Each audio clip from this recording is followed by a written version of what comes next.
Jump, Pedrinho, jump, Nicolas! Os garotos receberam uma nota oficial de repúdio da Congregação Cristã do Brasil e não, a gente não vai fazer fofoca sobre o assunto é público.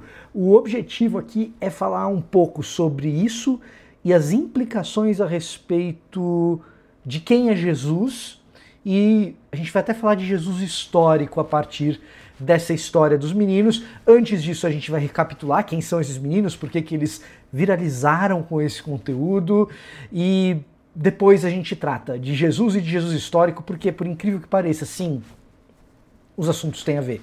Olá, eu sou Victor Fontana, esse aqui é o meu canal, ele pode ser um pouco seu também, para isso basta que você se inscreva nesse canal. Feliz 2025, primeiro dia do ano, e eu quero que você saiba que além desse canal existe um outro.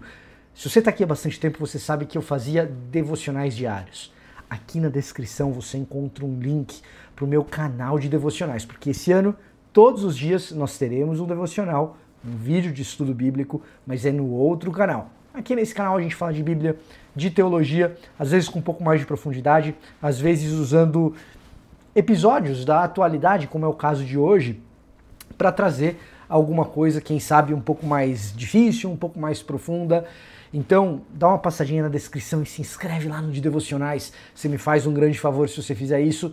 E além disso, tem outros links que você pode se interessar por ali também. Então, dá uma passadinha na descrição, no primeiro comentário. Eu tenho certeza que você vai gostar do que tem lá. E hoje a minha ideia, sem react, sem ler o comunicado da Congregação Cristã do Brasil, é rapidamente recapitular a história do Nicolas e do Pedrinho, que são os narradores diferentes e potentes do mundo do TikTok, dos Reels, que se tornaram um sucesso absolutamente arrebatador no final de 2024. E, em razão do jeito irreverente, talvez, ou possivelmente por terem participado do Rancho do Maia, do Carlinhos Maia, esses rapazes foram advertidos publicamente pela Congregação Cristã do Brasil, numa brincadeira que parece, pelo menos, um tanto inocente, né? Eles estão lá se filmando, fazendo uma brincadeira de jovens animados e estão ali nessa história de jump, Pedrinho, jump, Nicolas, jump. O culto hoje foi potente, ele foi diferente, essa coisa toda.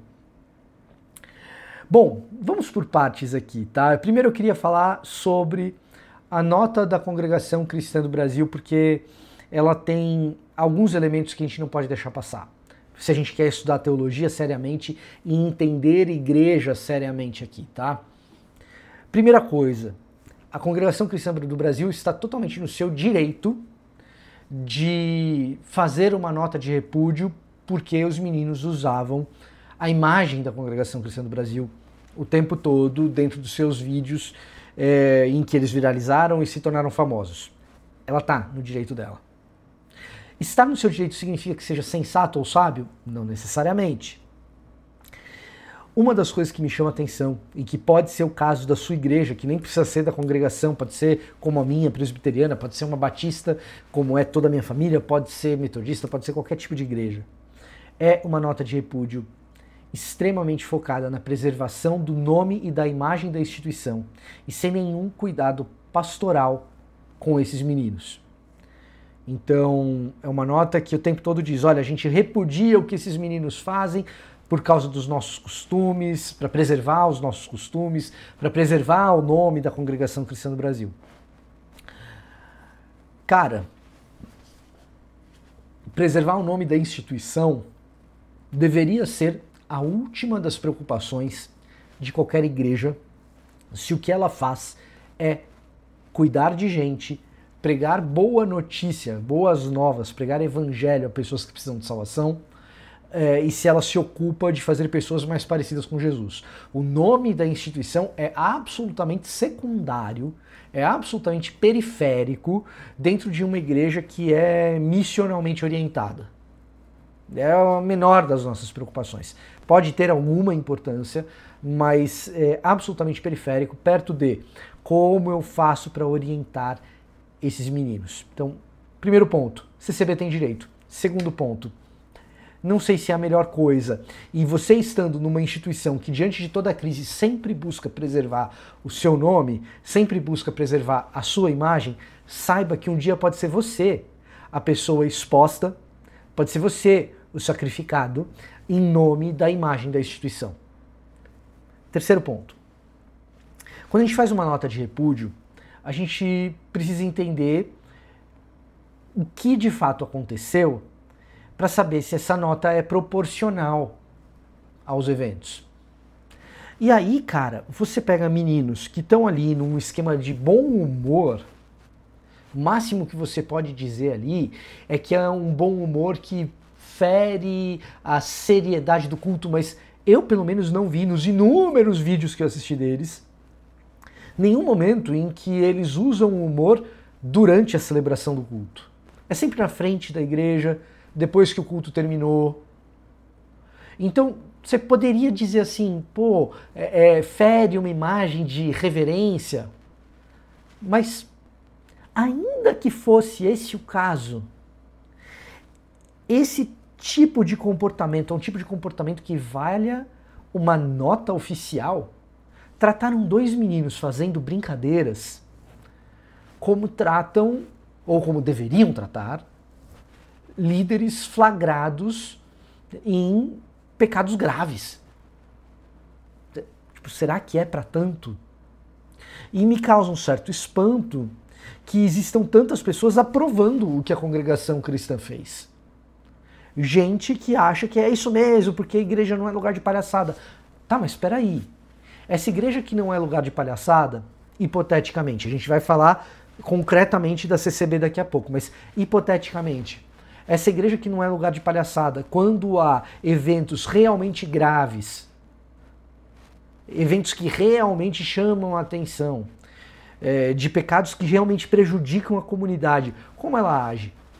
Porque, quarto ponto, é fácil jogar debaixo do ônibus dois garotos que, uma vez que você os disciplina, os expõe de púlpito, a repercussão política disso para quem faz é zero, é nenhuma. Difícil é você fazer essa disciplina valer para líderes que caem em erros reais. Líderes que caem em erros, em pecados que são reais e que são de fato um perigo para a vida comunitária naquele lugar. Aí é difícil. E geralmente igrejas que estão preocupadas com a preservação da sua imagem, com a preservação do seu nome, quando é um líder que incorre num erro desse tipo, o que essas igrejas fazem? Acobertam. Encobrem. Por quê? Porque se o erro do líder se tornar flagrante, se o erro do líder for punido publicamente, se o erro do líder merecer uma nota de repúdio e ele for feita uma nota de repúdio, o que acontece com a imagem da igreja? Não é preservada. Por quê? Porque foi o líder que foi flagrado num problema grave. Então, igrejas que estão preocupadas com a sua imagem, com a preservação do seu nome, é cilada. Procura outra. E não venham me dizer que eu estou advogando para virem para a minha igreja, que eu nem vou falar qual é a minha. Sim, eu tenho uma igreja na qual eu trabalho, prego todo domingo à noite, ou quase todo, né? Não é sempre, às vezes a gente tem uma equipe, mas não vou nem falar qual é a minha, para não dizerem que eu estou querendo pescar em aquário, não é esse o ponto. Mas se você está numa comunidade que o tempo todo tenta preservar o seu próprio nome, a sua própria imagem, muito provavelmente, quando for necessário de fato tratar de um problema público, eles vão acobertar, encobrir o que realmente aconteceu, esconder, varrer para debaixo do tapete. Agora, quando são dois moleque dando pulo, aí é fácil, né? Ah, Vitor, mas o problema não foi esse. O problema é que eles foram no Rancho do Maia. E ali no Rancho do Maia, do Carlinhos Maia, rola bebida, rola indecência, rola imoralidade. O problema foi esse. Bom, isso não está claro na nota. Começa por aí. Então dê nomes. É porque eles foram no Rancho do Maia. E aí tem uma parada que me preocupa ainda mais. Porque de fato eles foram lá no Rancho do Maia. E lá no Rancho do Maia, pelo menos nos vídeos que a gente tem disponível, ou disponíveis, oferecem álcool para eles, eles ficam na aguinha, eles conversam com as pessoas, não entram no jogo da imoralidade ali. Então o que eles estão fazendo lá é se contaminando com o mundo e com as trevas, ou o que eles estão fazendo lá é ir lá e mostrar como é ser crente num ambiente desses. Eu retorno à história do pastor que falava na igreja dos meus pais o seguinte: os lugares onde você vai, você tem que levar um banquinho, porque onde você entra, Jesus não entra, e você deixa o banquinho do lado de fora para ele ficar sentado. No que eu rebato, nos lugares onde Jesus ia, onde Jesus foi, onde os evangelhos dizem que Jesus ia, será que você estando ao lado dele, seria necessário que Jesus levasse um banquinho para que você ficasse do lado de fora, porque você ficaria escandalizado com o lugar onde Jesus entrou? Será que você estaria do lado dos críticos de Jesus, que diziam que ele era beberrão, que diziam que ele andava com as pessoas erradas, que diziam que ele estava participando de banquete com quem não devia? E eu acho que falta isso, falta leitura de evangelho para as pessoas. As pessoas não têm a menor noção de quem foi Jesus. E na Congregação Cristã do Brasil, agora especificamente, eu me sinto muito confortável para ser duro com a CCB. Por quê? Porque quem acompanha o canal nota que geralmente eu trato dos casos com classe, com educação, com cortesia. Pelo menos eu tento. Com a CCB, eu não faço nenhuma questão disso tudo. E por que eu não faço nenhuma questão disso tudo? Porque o comportamento da liderança da CCB é de chocarrice, para usar um termo que eles usaram na nota, com as outras denominações, não é mesmo?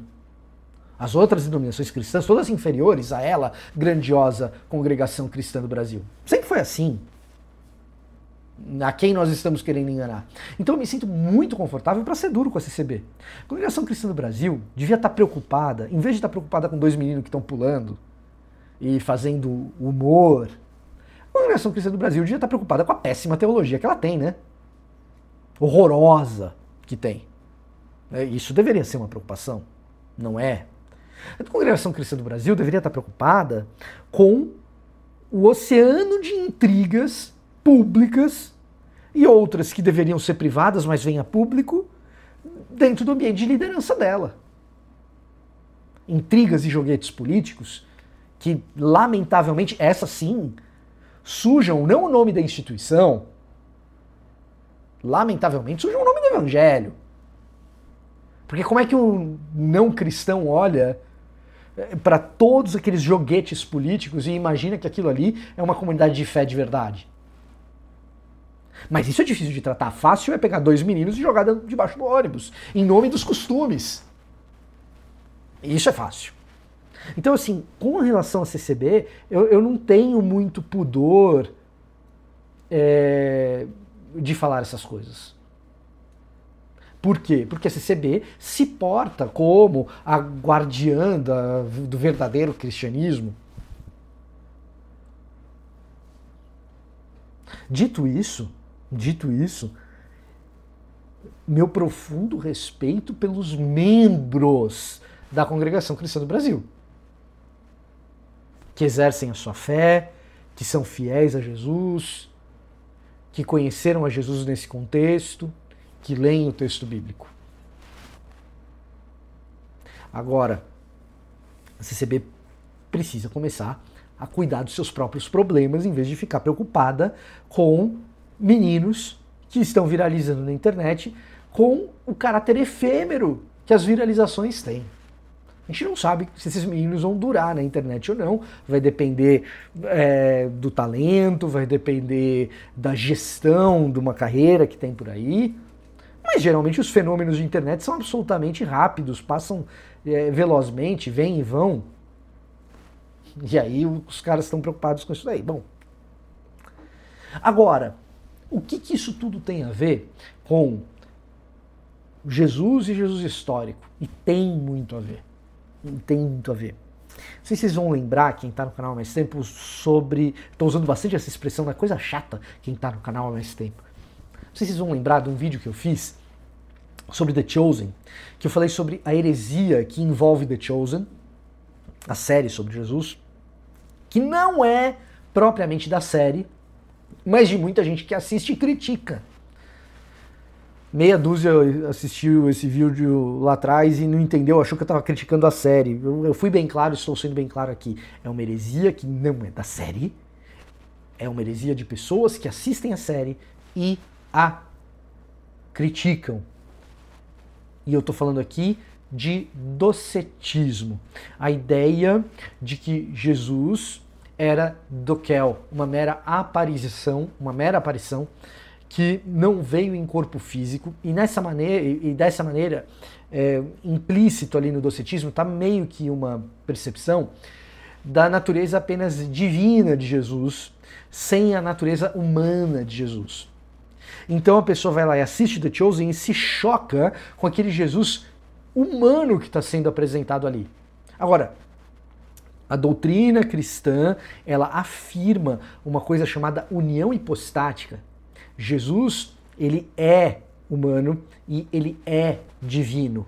Ponto final. Ele tem essência humana, ele tem essência divina. Na segunda pessoa da Trindade. E esse é Jesus.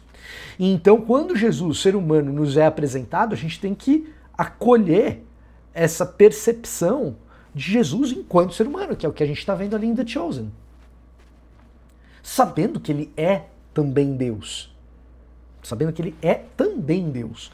Mas ele não deixa de ser humano. E sendo humano, eu quero trazer aqui uma reflexão do biblista, do estudioso bíblico, o cardeal Gianfranco Ravasi, um italiano que estudou com Roland de Vaux, uma das cabeças mais brilhantes que a gente tem hoje em dia no cristianismo. O Gianfranco Ravasi, ele, ao comentar o Jesus histórico do Klaus Berger, ele nos lembra que Jesus é extremamente bem-humorado. E ele nos evoca, com frequência o Ravasi cita o escritor israelense Amos Oz. E Amos Oz, ao falar de fanatismo, ele diz que não conhece um fanático com senso de humor. Um fanático que seja capaz de rir de si próprio. Quando Ravasi lembra Amos Oz e Klaus Berger, o que ele está nos trazendo é a percepção de que quando entendemos Jesus de verdade, somos capazes de enxergá-lo rindo, enxergá-lo sorrindo e enxergá-lo fazendo rir. Porque rir é uma característica de humano. Portanto, se não somos docetistas, precisamos estar aptos a entender que Jesus tinha senso de humor. Eu vou colocar aqui na descrição, é em italiano, mas existem ferramentas de tradução por aí, não vai ficar grande coisa, mas você pode ler traduzido pelas inteligências artificiais da vida. Mas eu vou colocar aqui o artigo do Gianfranco Ravasi falando do senso de humor oriundo da humanidade de Jesus. Religiosos, quando fanáticos, são incapazes de darem risada, de rirem de si mesmos. E me parece que esse é o grande problema aqui no caso do Jump Pedrinho e do Jump Nicolas. A galera que tem muita dificuldade de rir. E aí, quando a gente se depara com o estudo de quem Jesus foi de fato, a gente vai ver Jesus o tempo todo subvertendo noções, brincando com o status quo, fazendo com que era esperado por uma sociedade muitas vezes conservadora e apegada a seus costumes, se escandalizasse com aquilo que Jesus estava propondo e até mesmo ocasionando situações dignas de algum riso. Então, quando a gente olha para Jesus e para o ministério de Jesus, a gente observa Jesus olhando para paradigmas do seu contexto e agindo na contramão desses paradigmas, eventualmente, inclusive, gerando situações ou ocasiões que provoquem o riso. Pois bem, isso é o Ravazzi, isso é o Berger. O que eu acho lamentável é que essa seriedade excessiva religiosa, às vezes ela reproduz um determinado tipo de vertente acadêmica de estudo de Jesus, que é a vertente acadêmica mais crítica e, entre aspas, liberal que você possa imaginar. Gente que imagina um Jesus super sisudo e super sério simplesmente por ser um homem rural de Nazaré. E sendo um homem rural, ele vai ser então um homem bruto e de muito siso e de pouco riso. Uma má leitura do historiador, pesquisador de Jesus histórico, Geza Vermes, escreve-se Geza Vermes, mas por favor, não falem Geza Vermes, embora se escreva assim, a pronúncia correta do nome do pesquisador é Geza Vermes. Uma má leitura de Geza Vermes e de alguns outros pesquisadores de Jesus histórico pode dar a entender isso, que Jesus, Galileu como era, carregava consigo uma fronte sisuda, porque era um homem sério, rural, do interior. Bom, tem umas afirmações na pesquisa do Jesus histórico que só passam sem serem canceladas na pesquisa do Jesus histórico mesmo, né? Em qualquer outra área das humanidades seriam dignas de cancelamento. No Jesus histórico passa. Porque, afinal de contas, subverter a imagem de Jesus é um negócio que esse pessoal que cancela muitas vezes gosta de praticar também. Então, tudo bem, vá lá. Mas você que é interessado na figura de Jesus histórico, preserve a característica bem-humorada de Jesus. Isso é importante.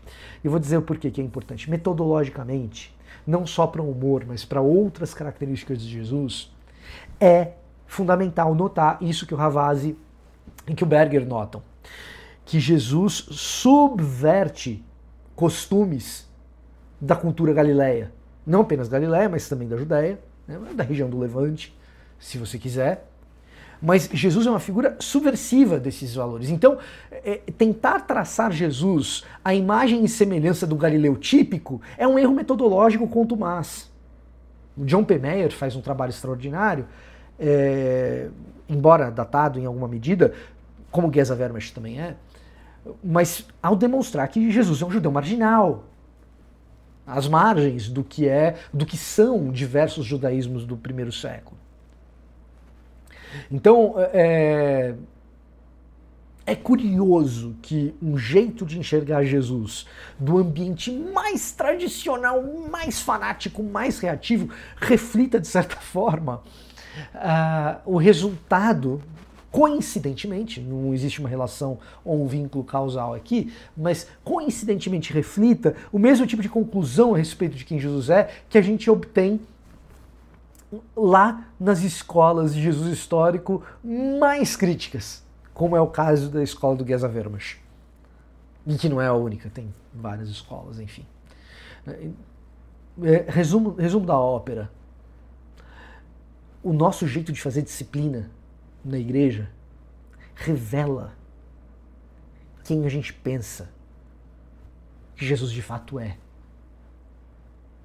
Revela o nosso conhecimento a respeito de Jesus, do Jesus dos evangelhos, ali descrito e narrado. O nosso jeito de fazer ministério, em todos os sentidos, e de fazer disciplina inclusive, reflete a nossa cristologia, quem a gente pensa que é Jesus Cristo. E é curiosamente perigoso a revelação de um Jesus no ambiente ultraconservador, que talvez num modelo de ferradura seja muito parecido com um Jesus de ambiente, quiçá, entre aspas, ultraliberal. Vitor, você acha que o Nicolas e o Pedrinho estão certo? Não, não acho.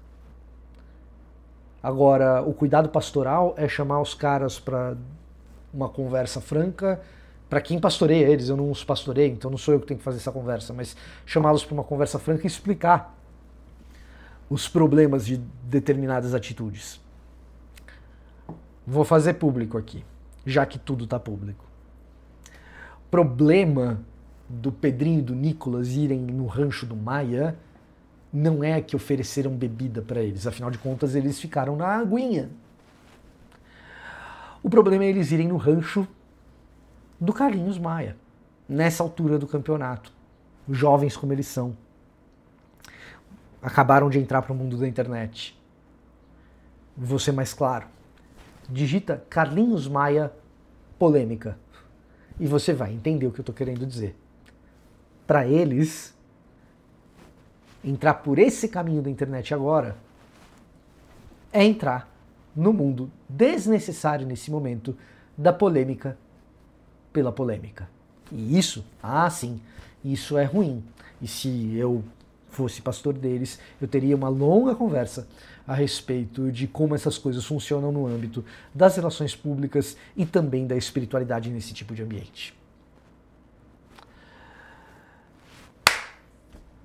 Que belo tapa, deve ter estourado totalmente o áudio nesse momento. Paciência. Esse era o meu recado para hoje. Dá uma passadinha aqui na descrição do vídeo, no primeiro comentário, que tem uns links legais para você conhecer. Eu vou ficando por aqui. Cara, vai lá, se inscreve no canal de devocionais, você vai gostar. Estudo bíblico todo dia. E até a próxima.